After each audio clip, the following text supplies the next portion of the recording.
Schedule, you can see all the patches that have to be made, they're made properly, and they should hold up for many, many years, so, it really does look good. Uh, we have matched the paint that is in the stairwells. It's not trying to use the original paint, but because of all the fading and everything, it looks really bad. So I matched the fading paint today. So we're going to try and get away with painting and concrete patches with match paint, and see if we can get away with not having paint on the stairwells. So that kind of patchwork painting will start tomorrow. I picked up the paint this afternoon. So we've moved really well. I know it's been a big inconvenience. I know the noise in the morning, but that worst part is definitely over. The gate, as you noticed, the gate's no longer there on the south side. We entered into a contract with the fourth people that we farmed. That's East Coast Condominiums. And they are a very reputable company in Daytona. Lay out the gate on big fabrication cable and do their best to straighten out. Put that area on it, so that's really that working. Panel at the bottom that the gate rides on got that. So they're estimating about another 10 days, 2 weeks, and we'll have the gates out. So I think we finally got the gate in the right hands. It's been a struggle to get. People said they could do it and then quit 3 times with us. I have a question. Sure. Did we get the money back, the deposit from? Yep, AAA, yes. Yes, we did. awesome. Yeah, we did. Wonderful. One thing that we have been working on is the insurance evaluation for the property. We have for years dealt with a company called Sedgwick, who has done the appraisal on the building value. And this year, Mike Moore introduced us to our current insurance carrier broker, insurance broker, has been using a different company. I hadn't heard of it, IP Services, and they did an evaluation of the building. And Sedgwick had us valued around $32 million. And Sedgwick has about $32 million. IP Services has us valued at $19 million total value of the building, excluding value of the building. What does that mean? When it comes to us buying insurance, we don't have to buy to limits of $32 million now. We can buy to limits of 19 million. That should amount to a huge savings in premium when we start to get back into wind coverage for the building. That should be very significant. When it comes to fire for the building, that will come in significantly to lower that premium. So this is about a 40% drop in the value that's legally been done that will allow us to not have to buy as much insurance. So definitely a less premium we have to pay at the bottom. So that's gone very well. We had to pay another $3,200 to have it done, but we'll see those savings well within the first year. If we actually have an appraisal like that, are we able to present that to the tax collector's office and get a reduction in the property taxes that we pay? You know, that's a great idea. Absolutely. That's a great idea. It could be, it's looking like about a third less of property tax. Yeah.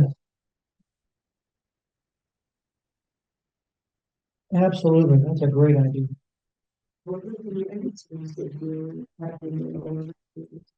I'm sorry.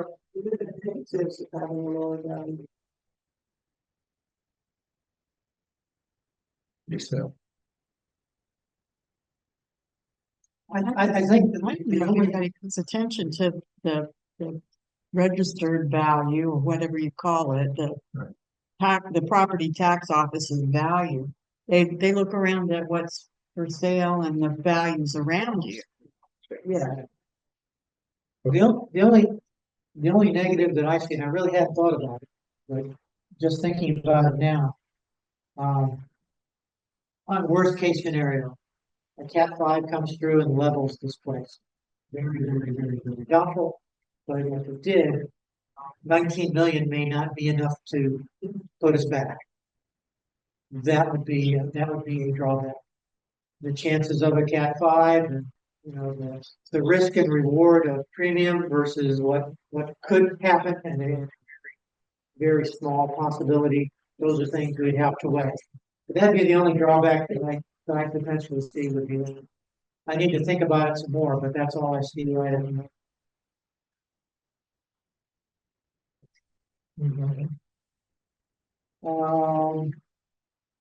One of the things you noticed in the mail out that addressed this meeting is we're going to try and clean out the bike room, and so we'll be jumping on that next.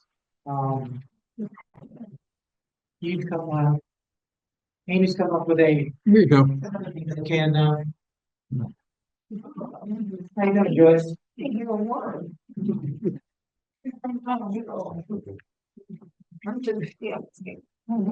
can come around this way.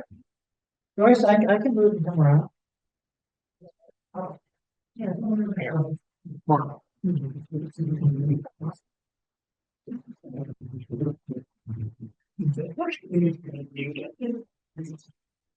So, clean up the bikes, and you can turn the company that we can donate them to that actually rebuilds and gives them to people who need bicycles. What's the name of the It's actually it's a council research done by Bernardo. It's a program, saying. I think she's talking. I couldn't hear on my computer. You have a great program with affected families in trouble and with foster kids, with people coming out of jail and stuff, and and so they like to receive items, if people have donated items, and it occurred to me that if somebody bicycle are going away from the bike room, if they've been abandoned, they would be wanting to get to young families and kids and education and transportation. And church would pick them up, and they would fix them up and pump up the tires and give them to families who need it. Yeah. So that's what the details that are made in contact. Excellent. Next on the list here, we've been working on getting the second DVR that we have that has recorded images of basically everything that's inside the courtyard area and behind the gates. Currently, we've got on channel 732. You can see the two gates. You can see the where people come to the gate here to get in, and also view the parking lot. You see the laundry room. So those have been the images that have been on there. But when we get the second form tuner, which is what injects the signal from our equipment, our DVRs, into Spectrum's equipment, it'll be broadcast on channel 733, and it will be pictures of the two cameras on the south drive, the two cameras on the west, two cameras on the north, the lobbies, the cameras that we have in each lobby will be on that. So you see much more of the building. So the time frame on that, they haven't been really good about it because they have to. This is technology that they have. They have to actually build it to fit our network, and of course, the broadcast on channel 733. So, but we're staying on it to get this thing going. The last thing I have tonight is today was that meeting with Florida DOT on our A1A project, and they had it outside in the parking lot, and it was kind of noisy with the wind and the cars going by. But I think half of the attendants of the building were people from our condominium here. At least. Yeah, and the remaining half of that was from across the street, and the Ritz, and that because of the issues on that. There were several other people that attended, but it was mostly us within this block area that made all the same complaints we've all made versus the inability to make a U-turn, not have to go down the plaza or up the harbor to make a U-turn. the extra time. What I found significant, and they admitted today, that the original plan in this, it goes from Plaza all the way south of Bellair, was to make it a park in the middle and put bicycle paths in the middle and develop as what they called a linear park.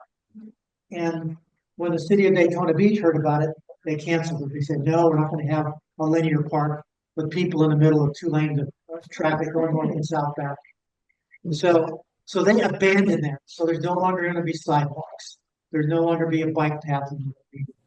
And I said to him, well, if you abandon that, if you can't do it, then just leave it the way it was with cut-throughs for us and up at the McDonald's. And there wasn't a good answer to that.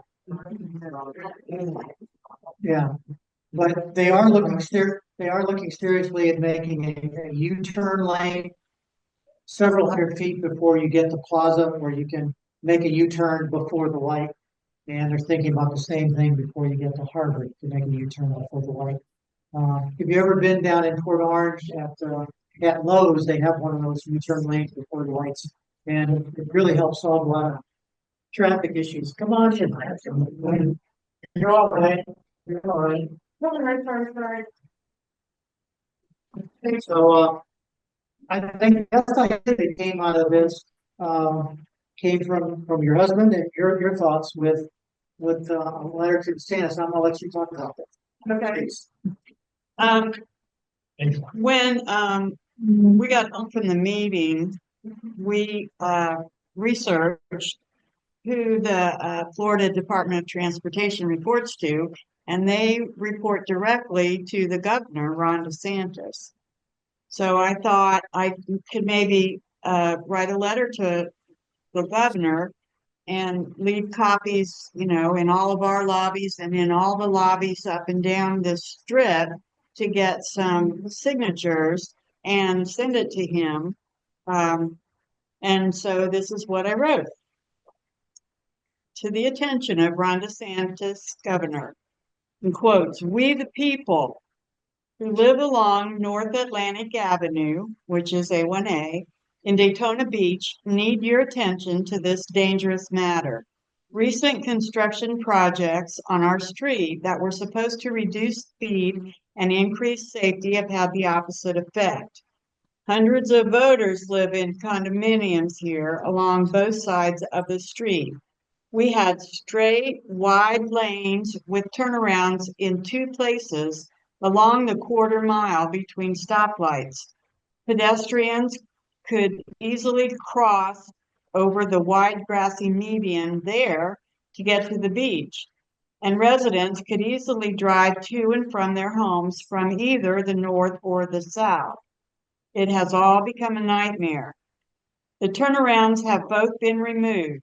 Now it's required to travel to the stoplights where no new left turn lanes have been installed.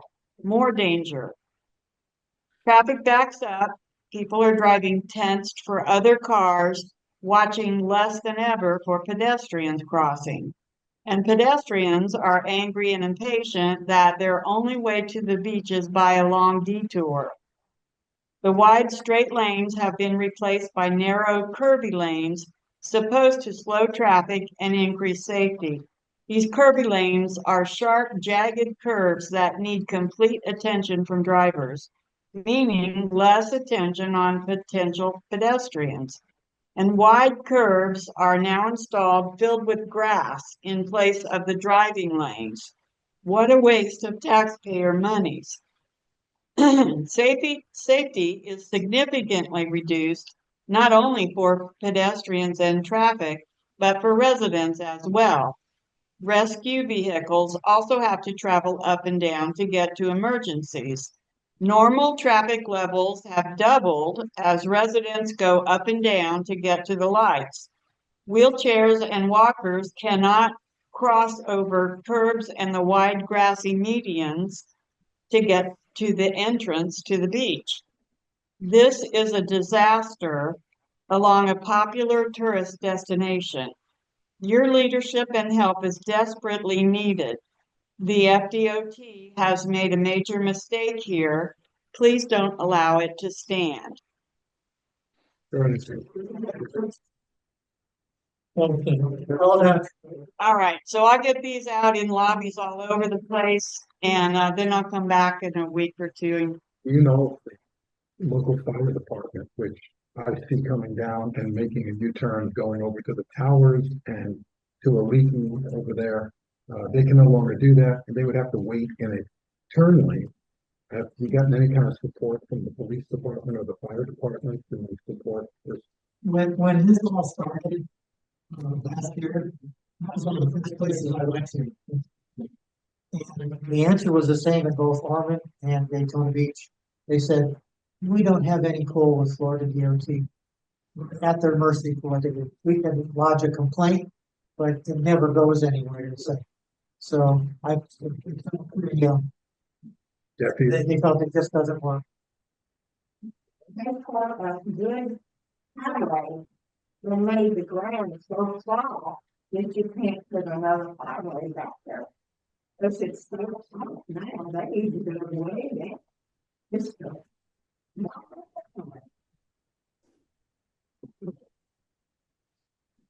My concern is that when they start putting plants into these berms that they put in there, is it going to block our vision, our line of vision when we're pulling out of our south gate? You know, Oh, because, wow. because if they put anything above, above 2 or 3 feet out there, it's gonna be, you're gonna have to pull way out into traffic to see what's coming. So, That's so true. yeah, that's gonna be, we'll have to wait and see what they plant. Yes, very intelligent question. Because it's when they said, "Oh, it's more than it's late, it's verified." And then I really first because those looked at and Slow down. and I'm like, this is really wrong. They couldn't answer for why they were redoing the work. Jonas said the 2 cars there, black lane that's, 12 inches wide. No, it's for drainage. Well, there's no drainage. That is it. So I was just, no, but we did study. This and that, and all that. Really disappointed. For the moment, what's gonna have to take place later. There'll be more. Yeah. Not a good situation. Was there anything else, Mark? No, that was it. That's the last one. Thank you. Not the city, really. Yes, it is a state, yeah. Polly, did you have anything to report with regards to the insurance committee? No. No, okay. All right, okay, then we should get back to trying to go through some of these other parts and unfinished business. Let's go to the next item that I've got is the resolution to allow the online voting system. And you should all have a copy of this resolution in your paperwork. Oh.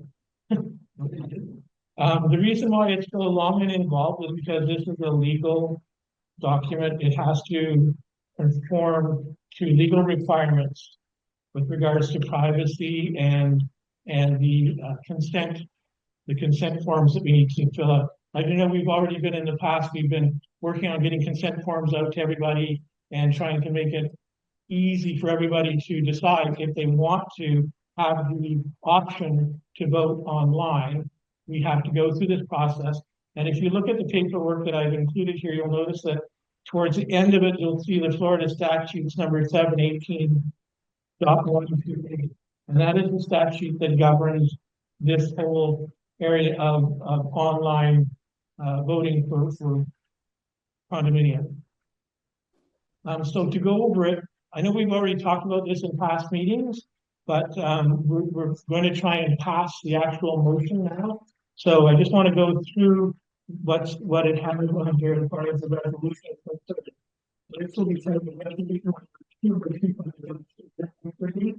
Authorization of online voting system.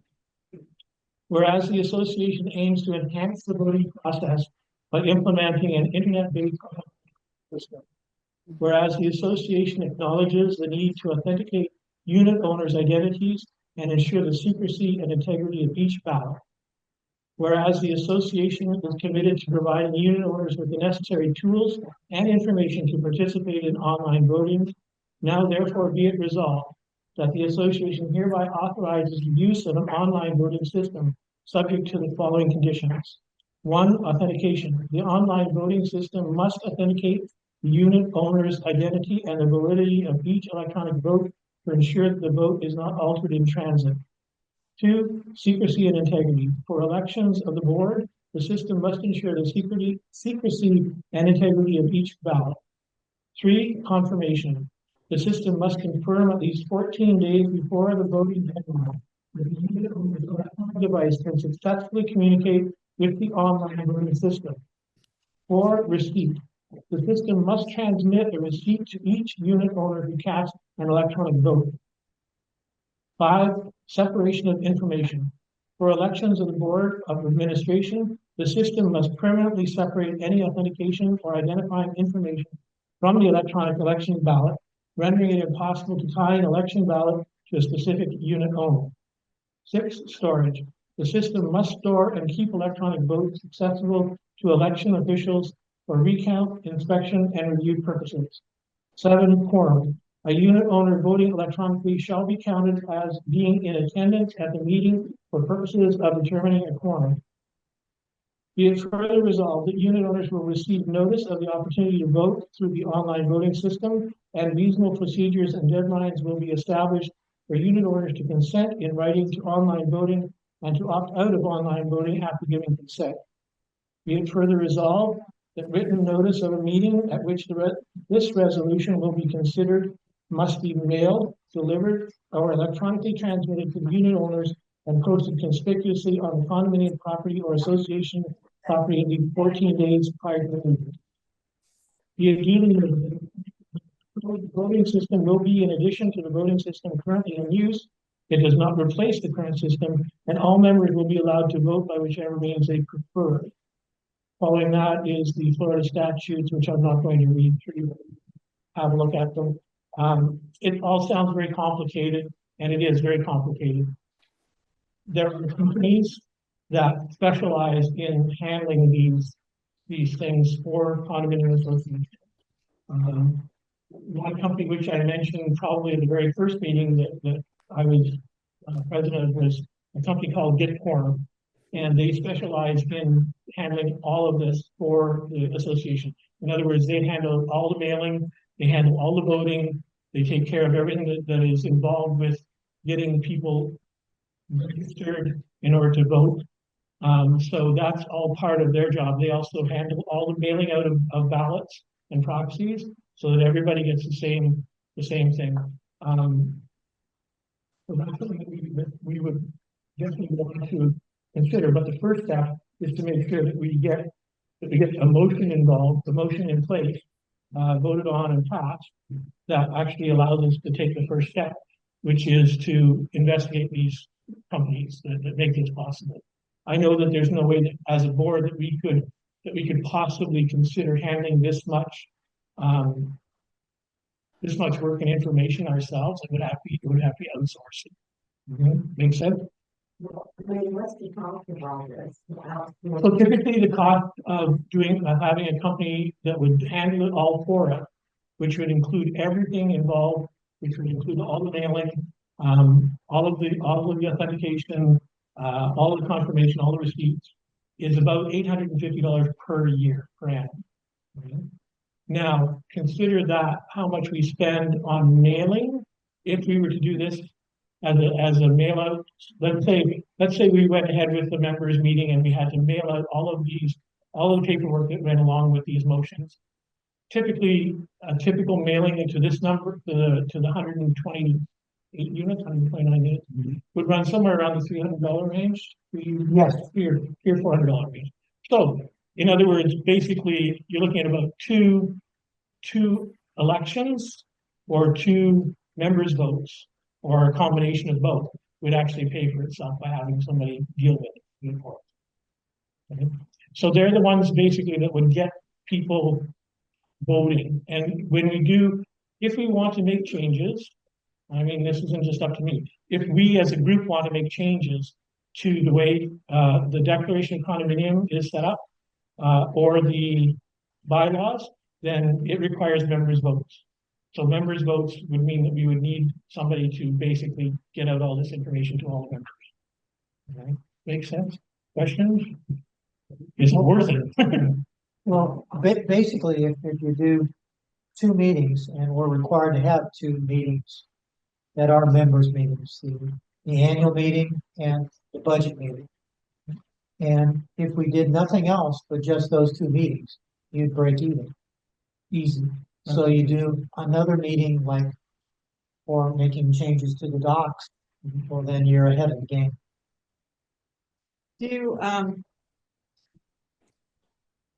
Do they also gather the ballots and Yes. give us the results? Yes, they do tabulating, they do everything. It's all done according to, they're the ones who basically who follow the rules, the statute 718, they follow it to the letter. Okay, and that's the governing document is the Florida statute 718.12. Yeah, Would that include all the paper and PDF? they would do all the mailing. Yes, they do all the copying, all the mailing. Basically, is we basically say to them, these are the motions that we want passed, or this is the budget that we have. We send them, you know, the needed paperwork, and then they disseminate it to everybody. They send it to everybody. So, yes. I've got a first question with regard to transparency. Insofar as them being mailed out, when we do it now, when it comes back, no matter how many we have, they don't have to have their unit numbers on the outside envelope, if I'm not mistaken. And then there's a ballot inside, and then it gets put to the side so we don't know whose Yeah. envelope it came out of. Correct. Yes. Yeah. Right. So we know the authenticity of the ballot. Right. How many people do that now? How many people vote totally out of the 128 units? You mean with the elections or the budget? Yeah, We had a pretty good turnout for the election last time. I think it was like 78%. What do you remember from counting the ballots on how many total came in? Do you have a? I'm gonna say 90. 90 out of 128. That's a pretty high percentage. so if everybody gets mailed something and they choose to electronically do this, you can't give somebody an electronic proxy. Yeah, that's covered under the statutes, how that works. And that is something that, again, that has to be regulated, and one vote per unit, obviously. That has to be, we have to be Okay, so now how do you do the often? You know, when you get it in the mail here, it's mailed in, it's stamped, and you know who sent it in, but you don't know what their vote was because that Correct. gets segregated. Yeah. Now, They get opened up on the day of the election. correct. So what happens? Well, how's the authenticity of, how are they authenticated? In Okay. other words, do Well- they get a driver's license? Do they get? Yeah. I mean, Yeah, how they identify, there's obviously gonna be at least a two-step verification, has to be. So typically, they would accept, first of all, a consent form, and then they would have to be verified as far as who they are and their address and some sort of identification, obviously some kind of identification that matches. Sorry, go ahead. At the end, what we send out at the end of the meeting. For them to respond to the election and then to respond to the proxy, Mhm. those are two very separate things. They're in separate envelopes. Mhm. They have to mail them back to us separately.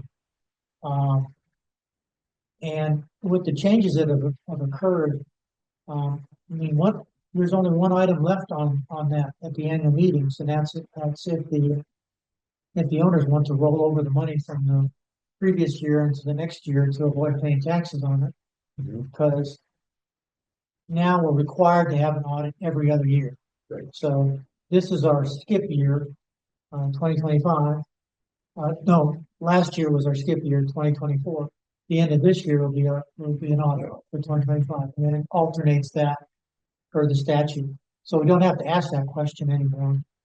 So it just becomes, the only question is rolling over the funds, and you can almost maybe pass something as a rule change to the condo docs, that we always do that. And then you don't need to do a proxy. That thought, just a thought. Um, at this stage, what we're looking at is sort of, we're not moving ahead with actually hiring anybody to do it. But it sets us up so that we can go to them now and say, okay, give us more information. And we can go to them and say, okay, we've done the lake, we've done the foundation, we've done the infrastructure to get it going, right? We've passed the motion. And then from there, we can go to them and say, okay, now tell us how this works. I mean, I've already had an hour-long conversation with them. It was way back when, but I really encourage everybody on the board and anybody who wants to check them out, get the information, get the questions answered from them, because they're the ones that'll be doing it. Well, what about them making a presentation or $800 Well, a they year? not offered, worth yeah, their they time? offered that, and I sent emails to every board member saying, hey, Here. I did that I to mean, everybody. sure. That was back to the, I can send it out in the constant contact to anybody if you want. But this is a board decision at this point, Okay, okay? This is the board decision to say, yes, we will adopt the motion, which is going to allow us to go forward to the next step, which basically will be to see if we want to hire somebody to actually do this. It's just, it's exploratory. exactly, right. So any other, yes, Pat? $800, does that include lunch, hours, or not? Right, but when. For the company that will be doing the election. Condo. Well, if You won't, right?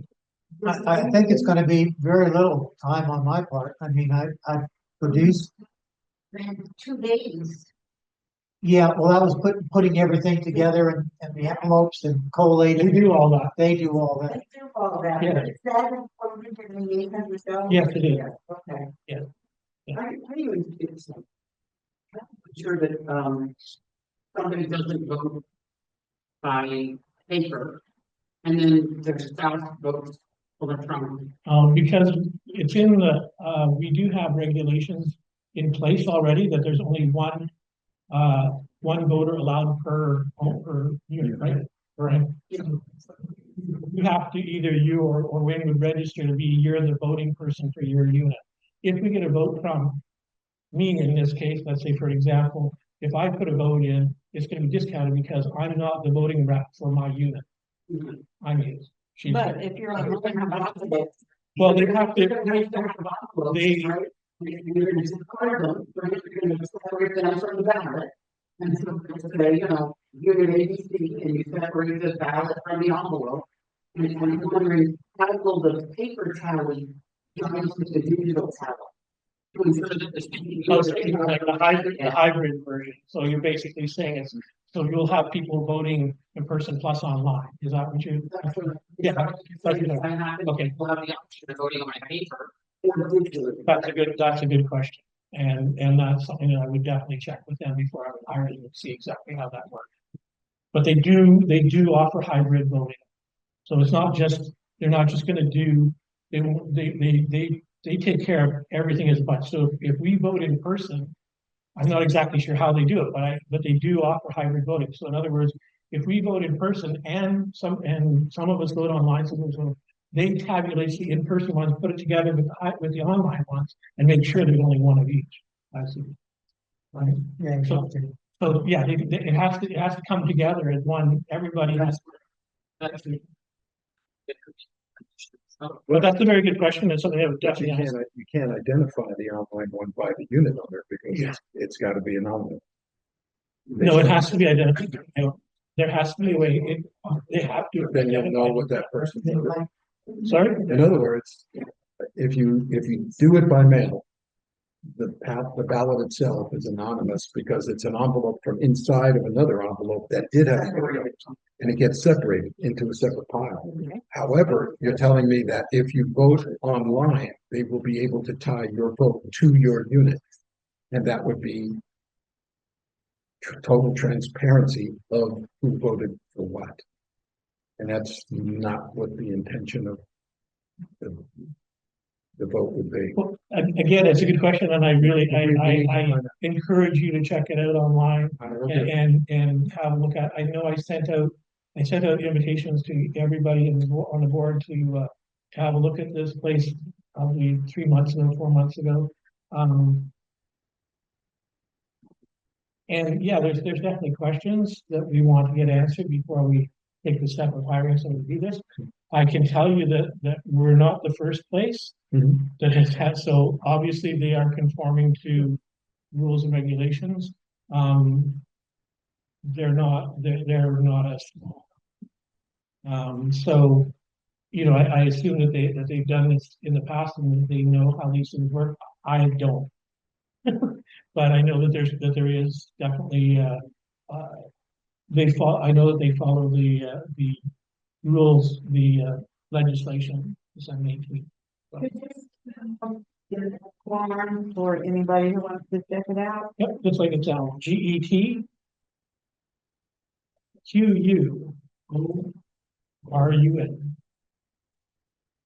Thank you. This is a really dumb question, but it doesn't matter. I know that there are some hours that don't have computers And they can vote in person and that never goes away. or by proxy. Yeah. Everybody's given an opportunity to vote somehow. And all this is doing is expanding that possibility. That's all. I have to say it's a little bit selfish on my part because I'm not going to be here for 6 months. So I'd like to be able to vote if there's something comes up. I mean, there may be nothing that comes up in the next 6 months, but you know, it would be good if I can take part in the board meetings from, you know, and vote on motions and rules and things. Right now I can't if I'm not here. Technically. I mean, I shouldn't say that I can't because I can phone in. We can do phone in and I can participate that way. But this just opens it up to make it official, basically. Any other questions? Next year, you could get maybe 4 volunteers here to do it instead of having, you know, different cabinets, doing everything. Yeah. Next year. And then the next year after that. And then you are. It's possible that we can, once we establish it, absolutely. I mean, that's a good suggestion. Once we get it established and we see how it actually works, know how these things actually, how the step procedure, then yeah, by all means, we're open to say, well, thanks very much for you know, showing us how to do it and move on from here. Yeah, as you know, these elections and voting for condo associations are very strictly regulated. So you have to really, I'm finding out how strict the regulations are every day. Anyway, so anything else? Anybody else? Please go online and check out this place, you know, if you have questions. And feel free to call me or email me if you have questions that I can answer. I don't have all the answers, but I do hope that we can move forward, at least setting the foundation. So I would like to propose a motion if there isn't anything else then. So the motion is to pass board resolution number 202503 titled Authorization of Online Voting System, whereas the Bellair Condominium Association Board of Directors has reviewed and discussed the proposed resolution number 2025-03, and whereas the resolution aims to implement an internet-based online voting system, and whereas the adoption of this resolution is in the best interest of the Bellair Condominium Association and its members, be it resolved that the Bellair Condominium Association Board of Directors hereby adopt resolution number 2025-03, authorization of online voting system as presented. I hereby make that motion. Do I have a seconder? Seconded by John Calvert. Discussion. You just made a motion to adopt it. we had a discussion. That's what we were doing.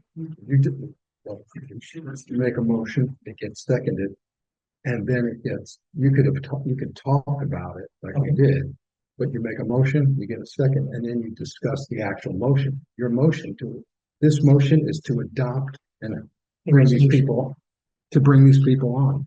This is not. No, I think that the motion is to adopt the resolution. Yeah, it's just to adopt the resolution. Not an online voting system. It says, The resolution aims to implement it doesn't say to adopt an online internet-based, okay, I'm sorry. it doesn't say that, it says to implement the online voting system. And to adopt the resolution as presented. So we're not saying that we're hiring anybody to do it. Okay. One of these, I was reading it from the agenda, where the agenda said resolution and motion to adopt an online voting system. Yeah, I'm sorry, but that agenda has been updated. Okay, So, I withdraw my objection. well, it's good to be clear on it, that that's not what we're doing. We're not in a position to Okay, hire anybody yet. I But I agree. do hope that we can at least say, if we decide that we want to hire somebody, then it's a go. If we say, Agree. that's basically where we're at. We can, at this point, if we adopt the resolution, then we're allowed to do the next step, which is say, okay, should we hire this company or should we not? Agree. Thank you for the clarification. So, any other discussion? So we have a seconder and, agreed? Agreed, unanimous, thank you, so passed. Okay. Next. So the next thing that we have is actually,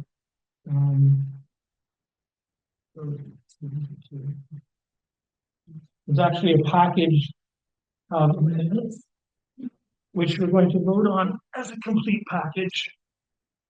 We're not going to vote on any minutes individually. All right. So we can vote to.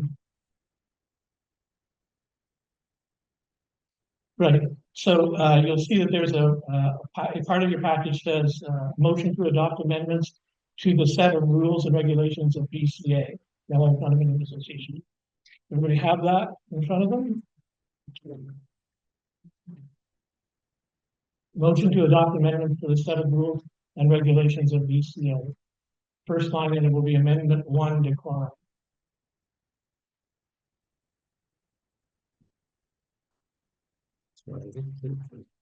That's the first page after the agenda in the packet.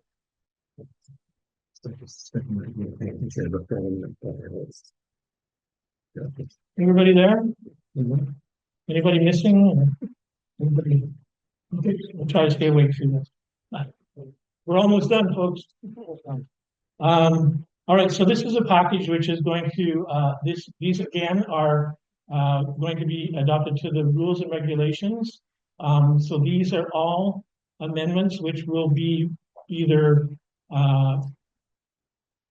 accepted or denied by the board of directors. Okay? So we're going to take them, we'll take them one at a time, but then we'll vote at the end on all of them. Okay, that makes sense. So the amendment number 1 is titled decorum. The objective of this amendment is to streamline the proceedings of condominium board meetings, ensuring efficiency and fairness in member participation. This motion aims to maintain order and decorum at meetings, ensure all members' voices can be heard within the constraints of time management. So this is actually rule number, this will be amended to the set of rules as rule number XI11. Whereas the board of directors of Bellair Condominium is elected to run meetings and conduct the business of and for the benefit of the owners of the Bellair Condominium, and whereas from time to time the business of the board may be contentious and may inflame the emotions of board members, unit owners, and all present. Therefore, let it be resolved that anyone who verbally attacks, yells or uses cursing or foul language at anyone else in the meeting will be removed from the meeting at the order of the president of the board or the chairing officer.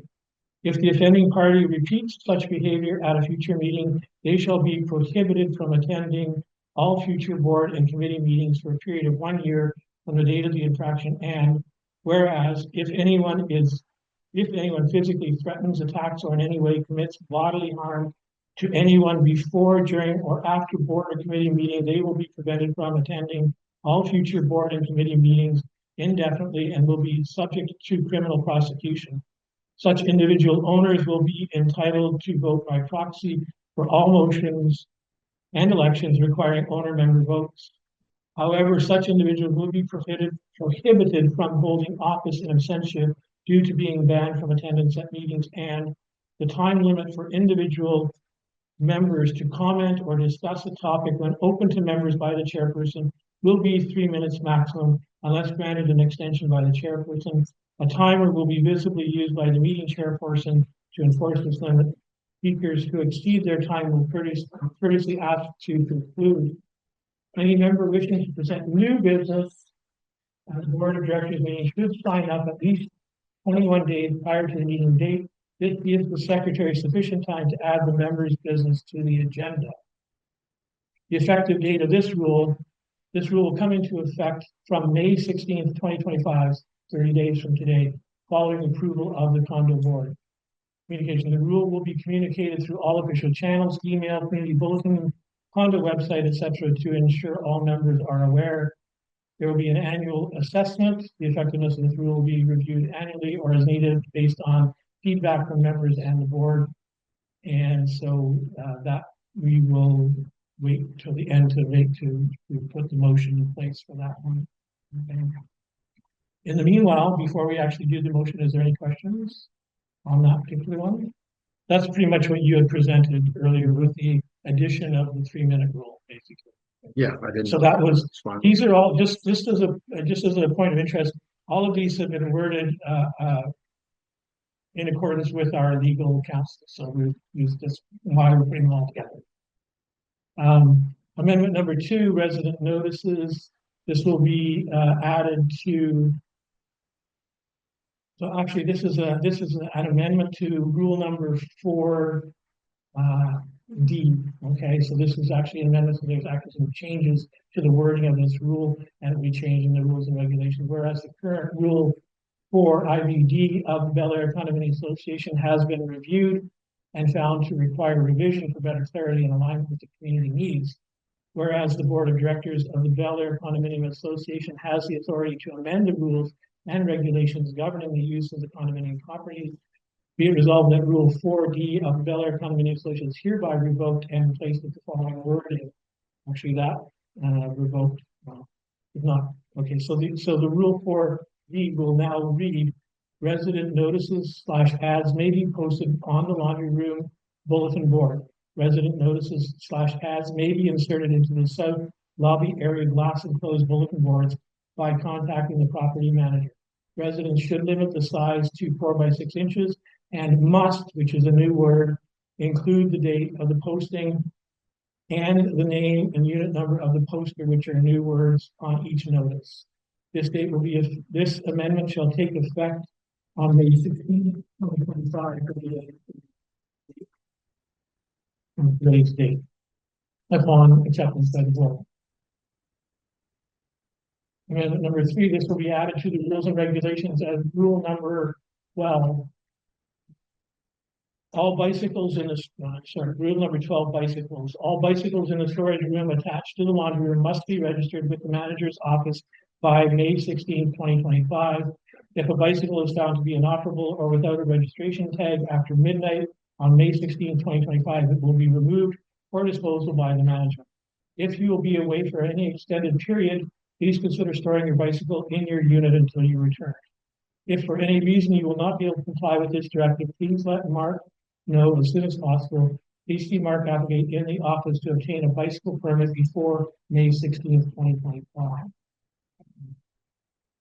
Amendment number 4, storage lockers. This will be added to the rules and regulations as rule number 13, storage locker. All storage lockers must be registered with the manager's office by May 16, 2025. If the storage locker is not registered in person by email or by calling the office before May 16, 2025, the lock on it will be broken off and all items in the locker will be removed. The manager will keep a digital record of all lockers and their registered owners in a secure file. Contact Mark Applegate as soon as possible to register your storage locker office hours Monday through Friday night. Okay, so, questions, comments, discussion? Yes. The resident notices in the one room and Yeah. different buildings, et cetera. There were no, consequences in violation, everything else has a consequence. There's no consequence, what would you suggest? Yeah, if you go through our total document called rules and regulations, it actually spells out exactly what the consequences are if you don't obey the rules. So there are fines in place that are in place. I highly suggest that you go through the entire document called rules and regulations, and you'll see that it actually does spell out exactly what the consequences are. If you break the rule. If someone posts it and doesn't have a name and unit number, is there a procedure for it to be taken down? Is there a procedure for what is the procedure? Yeah, we can add that into it, but it will be taken down if it doesn't have that on, if it doesn't have, it sort of goes without saying, but yes, I mean, if it's necessary, we could amend it and put those words in there as well. And after it's put up multiple times without any identification, is there a secondary consequence, I guess, if you will?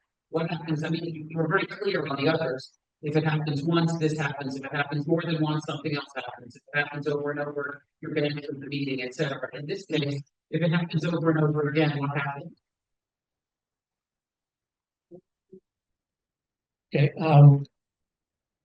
right, well, again, the consequences are spelled out in the rules and regulations of the condo association. Because we're adding all these extra words though. Well, actually, we're adding only, 1, 2, 3, 4, 5, 6 words. I understand, but obviously the identified words, I'm just curious that it does do the documents, do the consequences reflect these added words?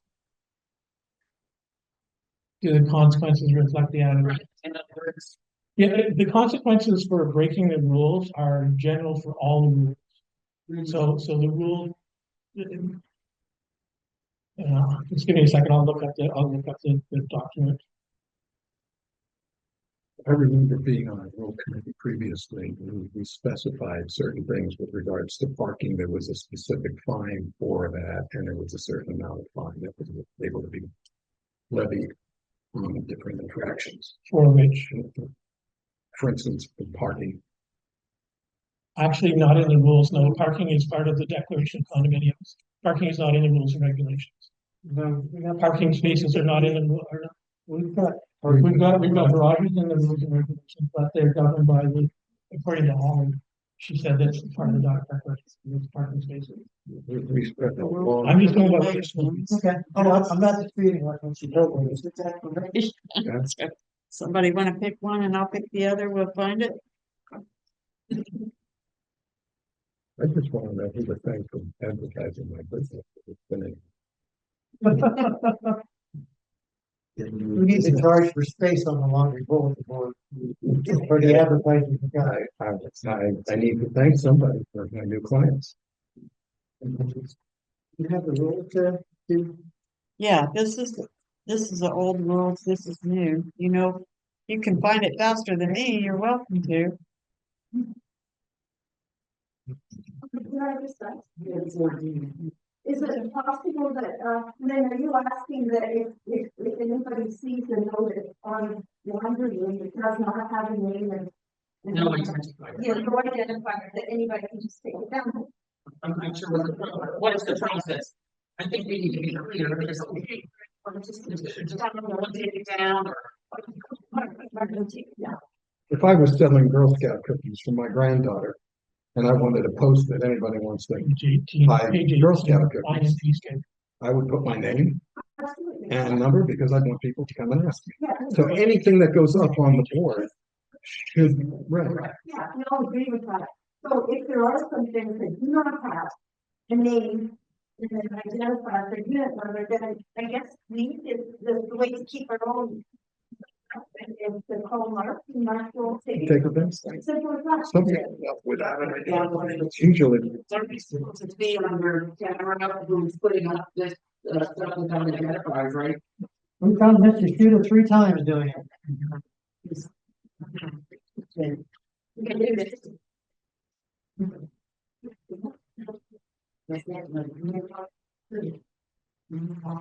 Well, that's why I don't want to be, what I did was, the temporary videos.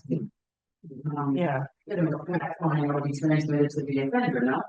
yeah, that's much better than minimal. Once it was done, I think that because people being charged $30 to check through the film. And then the same person keeps doing it over and over, then it seems logical to me that that person would pay for the program.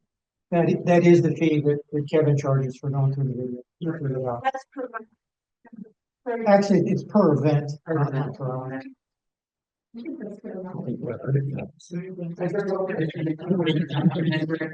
Yeah, if somebody takes it down, Mark takes it down, and secondarily, if it's a violation, a repeat violator, that person is then what, fined, is there any subsequent trouble after it's 2 and 3 and 5? If you all want to, is this gonna delay it for another month? No, I'm gonna put it in there right now. No, you can, You decide what the wording, decide right now what the wording is gonna be, what the fine is gonna be, and I can just type it right in here right now. So, so this will be added to the part where it says, right, so resident notices that must be maybe posted in the laundry room and bulletin board, which is rule 4D. So. Resident should emphasize and must include the name, posting, and the name and unit number on each note. So we're gonna add a sentence to that. Or 2, I guess. So what do we want as far as, what do you want to say as far as, fines are concerned, or? First, about the removal. Okay, I'm going to, are we either removal or removing it at the beginning? no, Are we doing it? no, No, I think Mark, either the matter. Mark's responsibility as property manager, and it's his responsibility to follow up, however it's gotta be done, if it has to be done by reviewing tapes or what have you. And then the fine should be the costs incurred, his time of working on it, the time and expense of the person who is doing the follow-up through the film, and that ought to be levied against the individual who did it.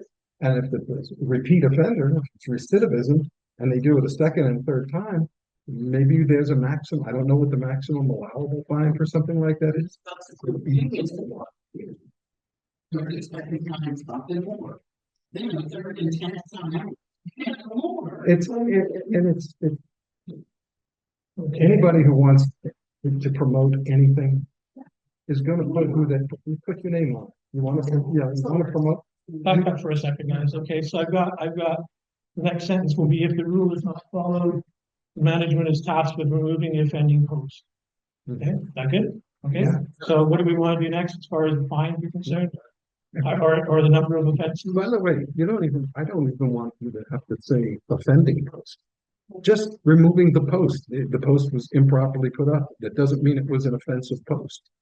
No, not No, I understand, but I didn't say it was offensive, I said offending, the different, well, the one that's offending the rule.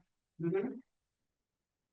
Notifications without identification, there you go.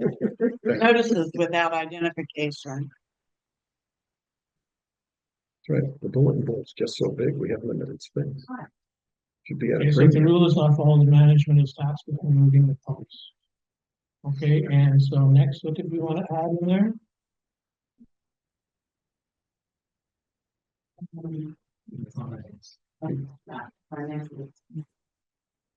So, repeat offenses or one-time offense? Are we going to, Oh, first, are we gonna say fine, a fine for one offense is, I don't know what else, what other term do I use on an offense? the cost incurred to determine who the offender was. Okay, It's gonna be Mark's time having to so take it if down, we or say, the other guy's time for reviewing the case. so, okay, so the fine for Hopefully this will just be a big deterrent and it won't happen again.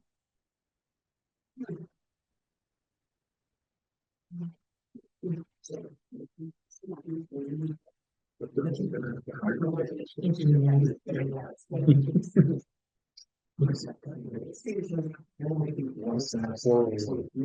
Fines for improper notices. And fine for disobeying this rule will be equal to the cost of discovery. I've never seen them around.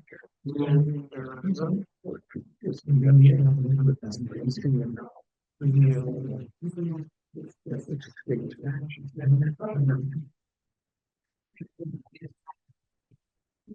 Notice the fine for disobeying this rule will be equal to the cost of discovering the offender via video search. Okay, and so we also want to include something for repeat offending or continue to fine for each time.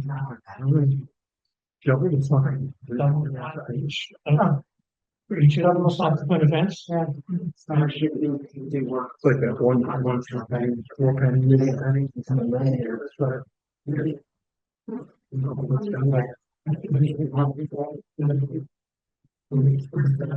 School teachers said that there was, you know, it was like, no, maybe serious, but it is a little.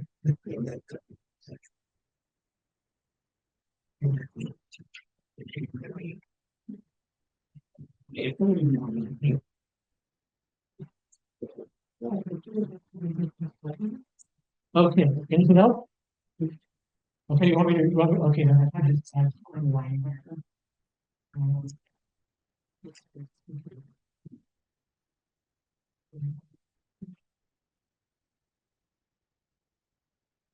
Okay, so we'll try again.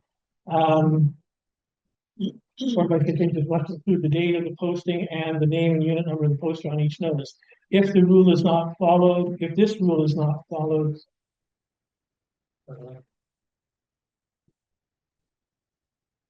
if this rule is not followed, the management is tasked with removing the post. Fine for disobeying this rule will be equal to the cost of discovering the offender via video search. Each subsequent offense will incur a double penalty. Anything else? Right?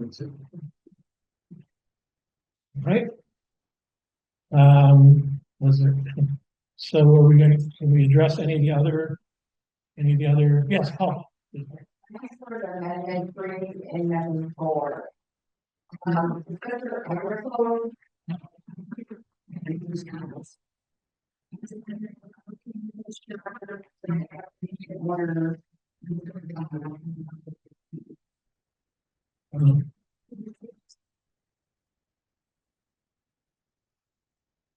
Yeah, I think, okay, I didn't include that on there. I think it's the same.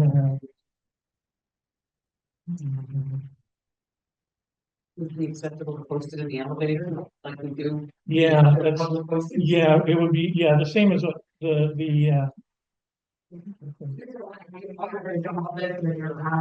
yes, well, yeah, and basically the same methods that we would use to notify people with regards to the online voting. I think there was a little parenthesis in there that said basically this is how we're going to notify everybody, is we're gonna put up posters, we're going to send written notices, we're going to email them, possible methods, basically. Primarily, I think especially with regards to those two specific instances, with the bicycle locker and the storage lockers, probably postings on the doors would be a really good idea too. I know that that's kind of against the rules, but it probably would be a really good idea if we post something right on the or inside the storage lockers, so that when you walk in there, you're able to see that there's a post there. So if you're using it, you know, at least you know that. Yes. Yeah. Yeah. Do people rent those lockers like we pay for, you know, garage fees each year? No? No? So you're not necessarily sure who actually owns each one of We them. should have a list of everybody. Well, we've been accumulating one. There wasn't one before I started. Okay. Yeah, so I guess with the storage lockers and the bicycles, it's a little bit different where, I mean, if people aren't using their bicycles and they're sitting in there, there are rules in place already. These are just basically making official things that have already been stated in the past. Okay, with regards to the bicycles, because there's been notices sent out over and over again in the past with regards to bicycles, and going through some of the old documents from several years ago, I've seen probably 3 or 4 postings on there about bicycles having to be either used or taken away, right? So this basically is just gonna make it official. But, yeah, we may want to make sure that we add to that, posted, these items will be posted at every means possible. The law, again, I checked with the legal on this, and they said that these notices have to be given 30 days, and you have to send them out every way possible you can to get. That was the legal aspect of it, so as long as we comply with that, I think we're okay. Do we currently have 100% of owners current living, addresses, like if they're in Canada or if they're in, somewhere else out, or if they're in, I know we have 1 or 2 people, I think, that are in Europe as well. I mean, do we have the mailing address and email literally for everybody at this point? We only have 128 units. I know we don't have emails for everybody. About half of the addresses, as far as their legal address, Mhm. is their unit numbers. Okay, The other half are absentee owners, or they want all of their legal documents sent to their northern home. So basically, it's about 50, probably 60-40. 60% use their address here at the condo, 40% do not. They use an address segment or in Canada.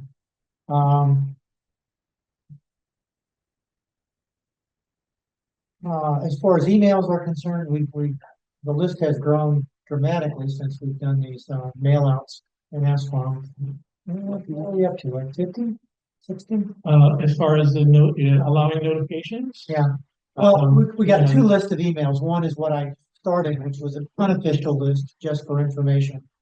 So we've had that in the system, and what we're getting now is them wanting to be the official way of getting notification on things.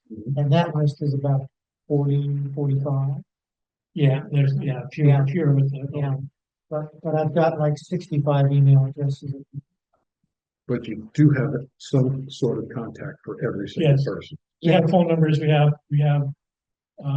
addresses. I mean, I know from the Yeah, but I don't have those. assessments that Yeah. we went after, I know we had a list of people. Yeah, Some of I the mean, addresses were different, but the phone numbers wound up working. we've got their legal address, which shows on their deed with the property appraiser's office. And then, like I said, we've asked for phone numbers. A lot of people, we have 2 of them, and we've asked for email addresses. Now we officially are asking for email addresses for them being a proper way to notify them. And, one of the things that's sort of on my to-do list this summer is going to be to call those people that we do not have email addresses for. Mhm. Because I know we have phone numbers for everybody, and to just ask them in person whether or not they would supply us with an email address. And just make sure that everything is up to date. Mark and I have been working back and forth and sharing the list as it gets updated.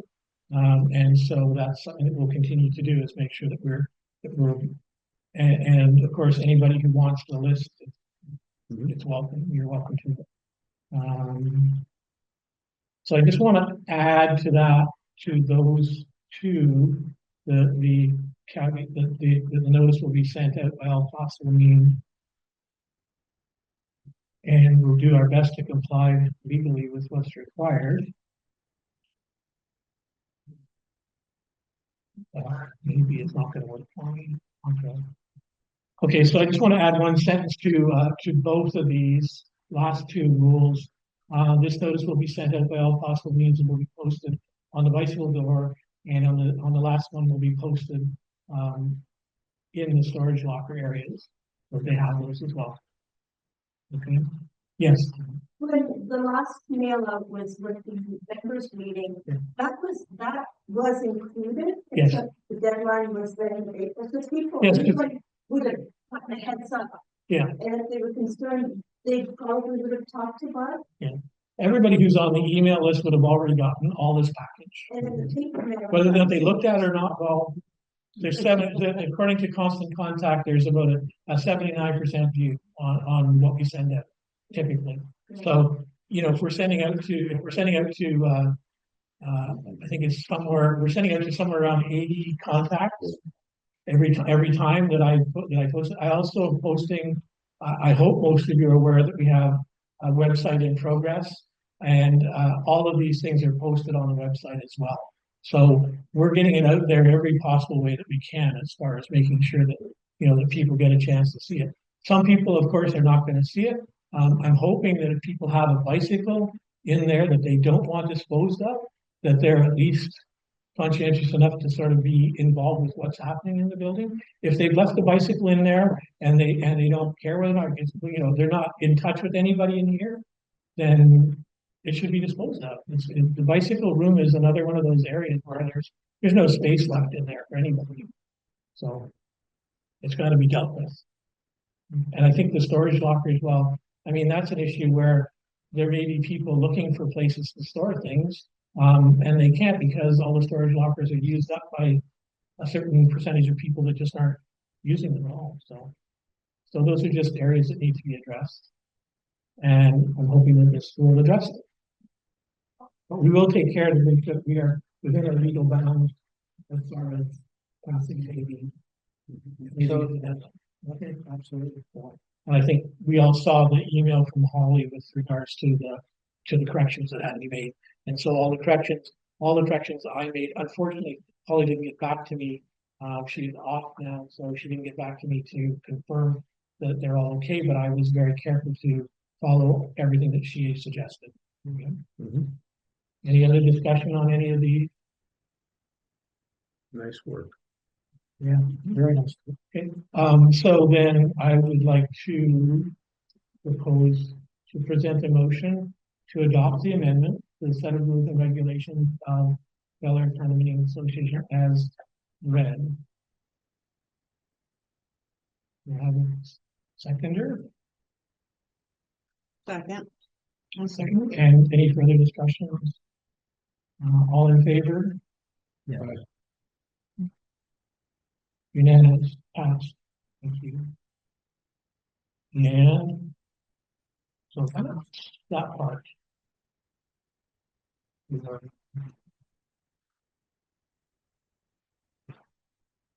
When you go home, if you send us anything, we're gonna have to pay a 25% tariff on it. Sure. I'll send you all the Chinese stuff.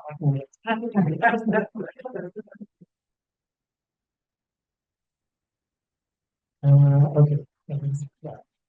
So that's it for the unfinished business. Is there any new business that anybody would like to bring up at this point?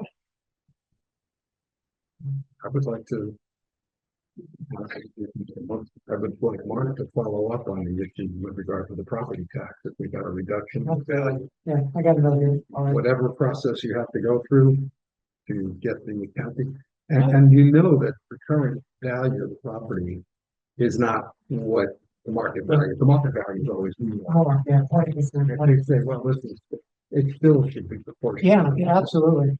I'm curious, just out of curiosity, in Canada, we have a system where the value that's placed on your property means absolutely nothing. They have a separate appraisal for the government that basically decides on property taxes. So Right. it's Canada man, you know what it is, where they have a separate assessment. And that's who basically decides on what your mill rate and your property tax is. And Is it the same? it's just in here, the market value is So anyway, always more than yeah, its value. However, if we're looking at the replacement value, the taxable Doesn't value being reduced, should be reduced. yeah, that's what they would do a reassessment, because I know in Canada, we can ask them to reassess if we feel that it's incorrect. Like the ones that set the tax rate. Now, it may be a while because we don't have anything else working in the government.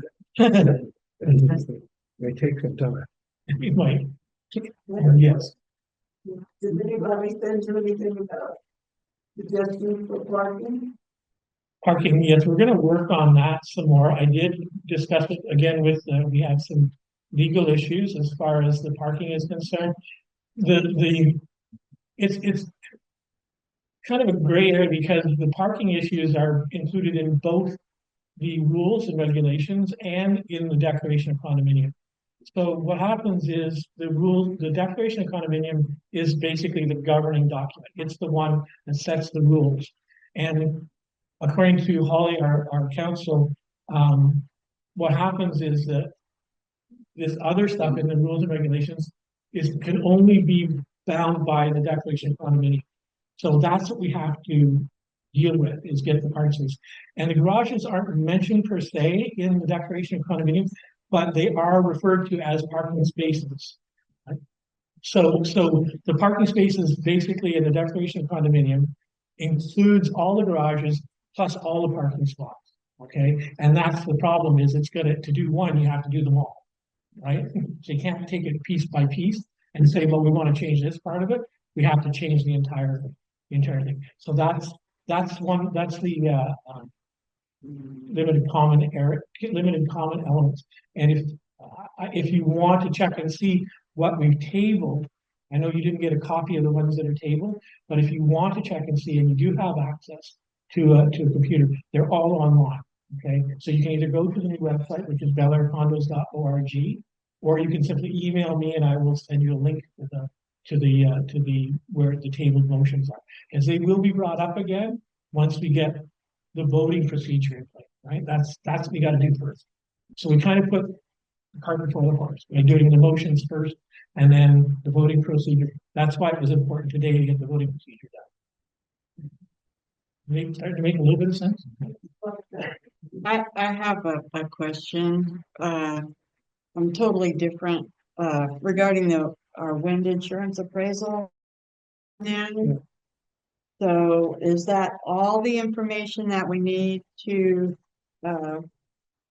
talk to the, insurance brokers about, estimates for our wind insurance? What we, correct me if I'm wrong, what our thought was, once we got this, Mhm. once this was done, was then making contact with Mike and with, Representative Brown and Brown, and see what they could kind of do for us, Okay, what they're so about to. you, And We're then, ready to go to that stage now. yeah, perfect. we've got all the information, and then we have to make a decision. You can't pick. It's not like column A and column B. You can't put this coverage from Brown and Brown and this coverage from Mike Moore. It's the whole package. So once those discussions are had, the decision will be made which one to run with, and then we do a letter of intent with that particular broker. So that, that'll be happening now. Yeah, Okay, path is clear. Discussion. We had another organization come in. I have a packet that they left. There were a couple of gentlemen that came in one night and representing a company. And they made a presentation to the whole group of people. This is when we were going through that. And you may have. Yeah, I remember them. Yeah, I They know. were a nationwide type Yeah, corporation. no, I probably do have their stuff. I definitely do have this. You do? Okay. So I mean, there's some, I mean, would you want to limit it to this, or would Polly be more likely to want to entertain, another opinion from this other nationwide type? Are there other agents that we should be looking at, Polly, or is it two enough? We can look at as many agencies as you want to look at. Those were just the two that were brought to my attention. This from on our current, not more. So those are the two that I looked at. So far. And then today, we're just waiting the first time I got information regarding the highway. Well, it just happened this week. Yeah, because I put it up, Yes, let's look at it, and then for you guys to decide which one you might go with. Give Mark the packet of stuff I have, drop it in his office tomorrow, and then. Yeah. you want to go through it. Sure. Thank you. In '97, when I lived here, we had a hospital on everybody's name and everything. Well, everybody. registry. Can they do that again? Yes, I have that on my list of to-do things, is to do a registry. I have a page already set up on the website, under the members section for a registry. It's gonna be a matter of everybody having to agree, because now, as opposed to 97, the privacy laws are a lot different than what they used to be. So, so it's gotta be it's very tightly regulated now. And back in 97, it was just no big deal. You put your name and address and phone number out there, everybody gets it, but not anymore. So, we just have to be careful about it. But it's one of those things that's on my list, for sure.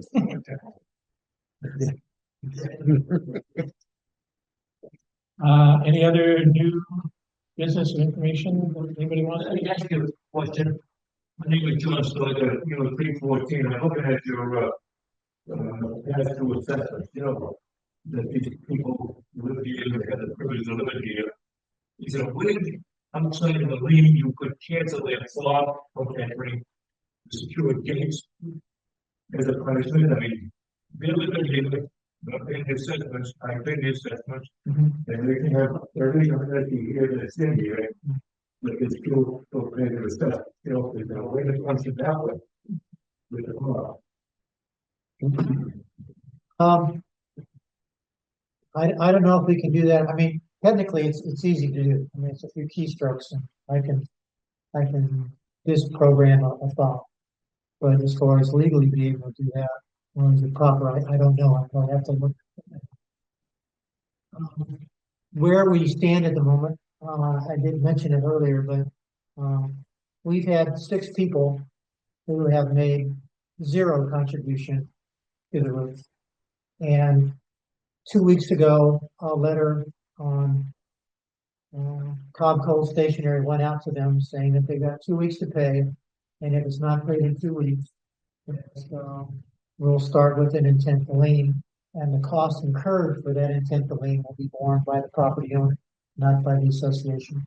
So we're just about at the very end of that 2 weeks, and they're ready to cycle in. One party paid after receiving the letter from Cobb Coal, some $5,000, and we've gotten that.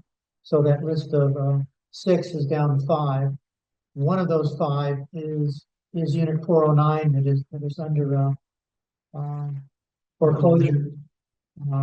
We're in good standing with that foreclosure. We're actually number 1 in front of the bank because of some rule changes the state of Florida had. So fees that are owed us for not just their monthly dues, but the 2 special assessments that have not been paid.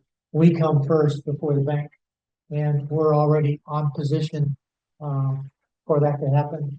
It's probably 3 to 4 more months away before we'd actually probably see any money, but we will eventually get our money for that. There's value to the unit.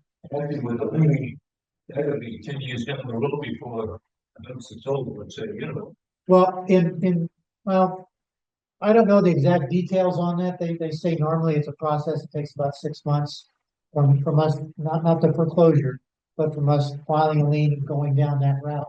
It's probably 5 or 6 months before we'd see anything.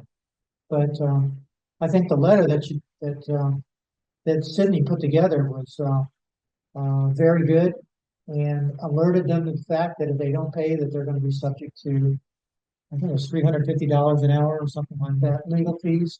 And so one has already worked, and we'll see what the mail brings us tomorrow. Yeah, in a perfect world, John, in a perfect world, or in Canada, which is a perfect world, we'd be able to lock them out of the, it's no problem, right? But unfortunately, we're in Florida, so there's sort of legalities to locking people out of their places. So If be I a little could, touchy about it. if I could add, Assessments and everything that hasn't been paid has just lingered on. And on and on. Yeah. well, I would like to say, I don't want to take credit, or give credit to Rick. He and I both have literally taken people, turned them upside down, stripped them out of the animal. And we brought in a substantial 6-figure amount of money. However, it's one lady who I've never even heard a truck driver talk like the way she talked to me. So, I mean, I heard words I never even knew existed. But there are some people that come hell or high water, they plan on not doing anything. this is gonna be the only way it's gonna happen. It's gonna take time, but if we're gonna get it, we're gonna have to wait. Yeah. But we've done our best. That will let it go on and on and on and on. It's really just, You know, we, whether they pass us or what they do. This many people, the percentage actually is pretty low. Yeah. I mean, really, when you think about, when you think about a cross section of people, normal people, you're gonna have a certain percentage that are just. Yeah. Unfortunately, that's the reality of living in a condo, and it's a hard reality to face, but it's not, the problem is that we run into legalities, right? I mean, there's lots of ways to deal with these things, but we can't because of the legal system. So, I mean, if we want to change, then we have to change the legal system, and that's. Well, I mean, these people know the rules, and they know that they're protected by the legal system. And they take advantage of it. There's always people who's going to take advantage of it, always. Eventually we'll get the money, and it's, in all honesty, it's not chump change. It's not chump change, but it's also not enough that it's gonna wind up draining on our pockets when we get right down to it. With the money that we put into reserves, We're going to be fine. we're gonna be fine. We're not gonna be if a pipe breaks or something happens, we have the reserves to be able to get those things fixed. We're never gonna be in a position where we have to be totally dependent on those people that are holding up, sending in money. So we should be comfortable knowing that. That's important. That's important. But we are still gonna get it. I agree. We all agree. Nobody disagrees with that, especially anybody sitting in this room. So the point is, we'll get it, but it shouldn't be something you shouldn't come down the elevator, walk through the hallway and be ticked off about it. Enjoy your life. It's all good. We're gonna get it. Anything else? Thank you. Date for the next meeting.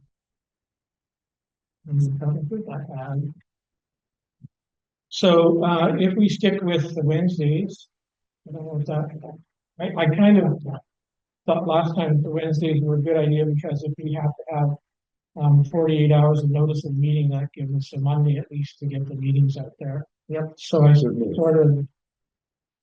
sort of had tentatively marked down May the 21st, which would be the third Wednesday of May. And hopefully by then we'll have had a chance to look into the as the board will have a chance to look into the electronic voting system. That work okay for everybody? Yes. Scott still there? Yeah, Oh, he's gone. he's gonna have Okay. We'll be on Zoom. Okay, so then we'll set the date for the next meeting, 6 p.m. and I will be attending via Zoom. I hope. So, do we as an organization have a Zoom account? If not, I've got a Zoom account. Yes, we have an organization. We have one that belongs to Bellair Condominiums. Yes. Yeah. That's what we're using. To get my internet closer. Well, yeah, or just do what I did and set up a hotspot. Yeah, that's the easiest way to do it. Just set up a Wi-Fi hotspot. Just make sure that your phone is charging and plugged in if you're going to set it up. It seems to work quite nicely. It is working well, yes.